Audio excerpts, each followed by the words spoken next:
it also says, these were speeches from his early days, up through the phony war of 1939, which revealed his extraordinary ability as a master propagandist. Okay. So, this just goes to your point. I'm not sure if you knew that. No, I didn't. I just knew. No. Okay. Every day when I get home, on Netflix, all those old warfare. I done seen all of them so much that I already know. And there's nothing. World War II in color, the war. I've seen all of that. Let's say 200-300 times. All of them. But I do it now for different reasons. Now, I look at the insanity of the slaughter. You know what I mean? The slaughter. When they first got the camera on the battlefield was during the Civil War. You could see flies all on the bodies and people, their hands stuck up. When they was burying the people at Chosin Reservoir, they were frozen and couldn't move, and they hands. And that's insanity. That's real insanity. But they think it's normal. To make war is normal. But to hug people is abnormal, right? Just think, for the police to chase you down and give you a big hug, that's crazy.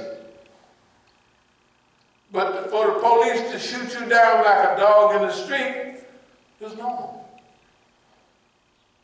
It's normal, right? Think how far the human being, this is the human being that we're talking about.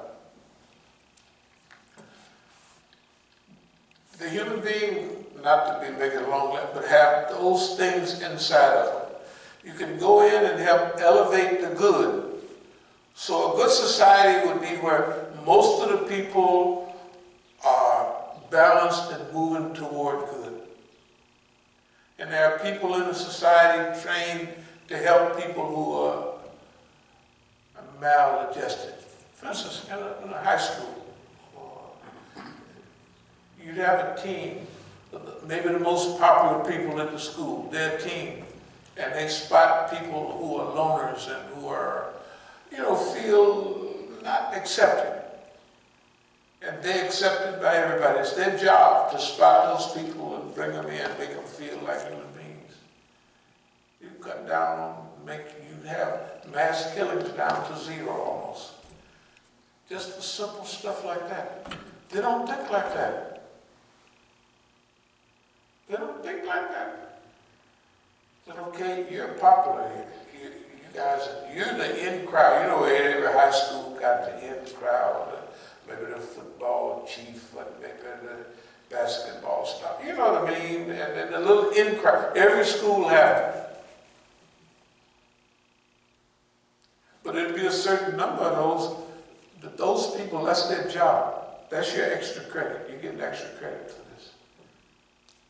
You get an extra credit for spotting the people who feel left out and making them feel important and comfortable.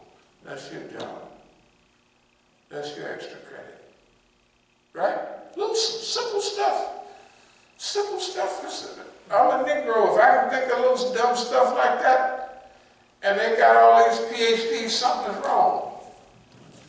Y'all need the Negro instead of all them PhDs. Because they ain't doing you no good.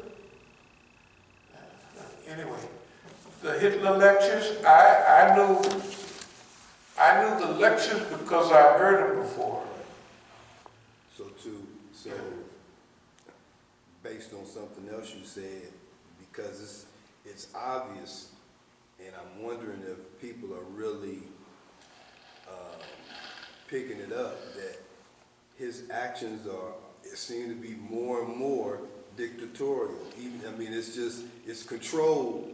It seems controlled, but it seems to be coming out just little by little that he's making. I mean, obviously he's making moves and nobody's being held accountable. Nobody's helping, and he can do anything he wants. Anything he wants. And it's all on the surface. It's not even hidden. Right. It's like, yeah, I do what I want. And they accepted it. That's the way Hitler was. Right. Hitler just, yeah, this is what we're going to do. And everybody went along with it. And look at all the German people he got killed. Good God Almighty. Right. The place was destroyed. And look at the harm that they did. They went all over that part of the world. Mass murder, mass slaughter. But it's not just them, it's the rest of the world. What did the world do to them? World War I, they made them pay all that money, they made them do all kind of jump through loops. So Hitler was just ready. He come in, they was ready for him. Just like these dumb white folks. The real dummies. These people blaming us for everything. And what people that ain't did nothing is Negroes. We ain't did nothing. At all. Nothing at all. It's the Zionists that's got them sending their children overseas to get blown up in foxholes and killed and everything. And they talking about Jews will not replace us. Marching down there, you could tell them was government white folks. Right. You could tell them, because they had a white nationalist, something or other, and didn't nobody come. The other white nationalists know them boys is police. You know, they know who those people are. Anyway, Adolf Hitler gave several speeches. He had Mein Kampf, My Struggle, and also the press here, throughout history, the last historical period, last 70-something years, the white folks play Hitler's, you see him ranting and raving. But do you ever see the translation for what he's saying? The capitalist bankers, we need National Socialism to share. So technically, with money and everything, he made it good for Germans for a couple of years, right? With National Socialism. And the great bankers he was talking about, you don't see that being translated, what he's saying. So he was not an idiot. Well, he went over the line. And it's good he went over the line. Because he wouldn't have, we'd all be speaking German and Japanese. If they didn't go crazy in Japan and Germany, if Adolf Hitler would have just started the wars and let his generals run it, they'd have knocked everybody out of the box. They'd have knocked them out of the box. Or if he'd have planned it better, take over Europe first, then hit Russia. Then, no, he just jumped up. Same thing with the Japanese. Good thing they moved in a hurry, but technically, from those days, do you know the winner always inducted the minority to keep an eye on the majority? So Adolf Hitler would not have enslaved us. He'd have put us in charge, because we know all the white folks who work in houses. Right? The Japanese would have did the same thing. You know, 50,000 Indian troops surrendered, fighting for the British to the Japanese. Why? Because they was fighting for independence in India, and the Japanese told them, we are all friends with people of color. Of course, they was lying, but they didn't play that card right. Good thing they didn't. It's better for white folks than for us.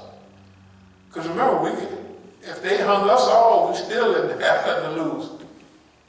But if the Germans took over America, because Adolf Hitler said himself, if I had so many thousands of troops like that, I could do such and such. Talking about Negroes. Talking about Negroes. And the mean old Japanese, man. Those people were just too mean, that's all. They're just too mean. But remember, they call Japanese honorary white folks. Honorary Europeans. No, technically they call them the white man of Asia. That's what they call the Japanese. Yep. Yes, indeed. So now is our chance. We really ought to try to pull this off. And if we get a shot, we're not going to blow it. The Negroes always blow. You give them, they don't, not famously, not just that. You give big money, they go and blow it most of the time. It used to be football, basketball, all them people, they used to blow it. Boxers, they would blow, they'd wind up broke. Or winning the lottery, they would wind up broke. Well, we've had all that, so if we ease into any position of power, don't worry, boss man. We're going to do the Joe Louis stuff. We're not going to shake hands with no white women or nothing. Nah, I'm just joking, of course. But Jack Johnson treated white folks so bad that they had a rule for Joe Louis. You ever seen him shake hands? Couldn't.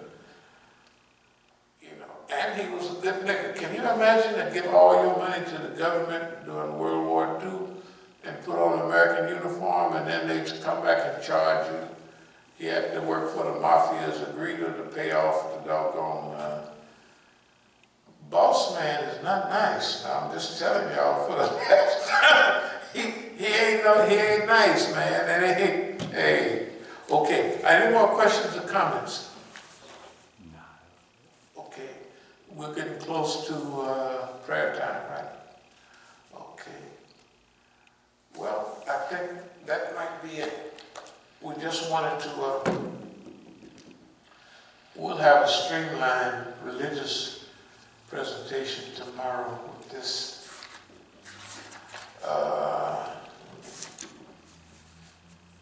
since we got 1 or 2 minutes left. Encirclement, we've survived encirclement. After basic planning and basic training, we never blink. That means after going through the first stage of struggle during the 60s, the first struggle was not accidental, but it's just we acquired certain things. But it was in 1968 that I realized this thing about visualization. I remember it very clearly. In fact, I was opening the refrigerator and something clicked and said, I was thinking about the Ward brothers. I said, if I had 4 brothers doing the same thing I do, I could knock this whole show over. I was already rich, of course. Then it just slipped into my mind. All the brothers is your brothers. That's when we started an organization. Then visualization, East Oakland surprised is we could see limousines pulling off from,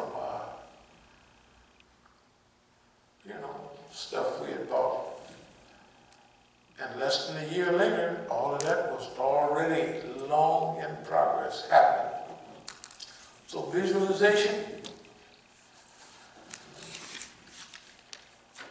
we visualize in 15 years, or somewhere like that. I mean, we'll be about 90. Is America asking us, how did y'all do that?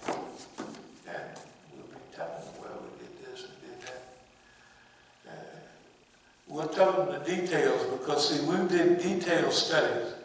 When I'm talking, it sounds haphazard. It ain't that haphazard. It's detailed, meticulous, repetitive stuff. The ability to go over the same thing every day, all the time, over and over again. Because it's the right thing to do. So thank y'all very much for being here, and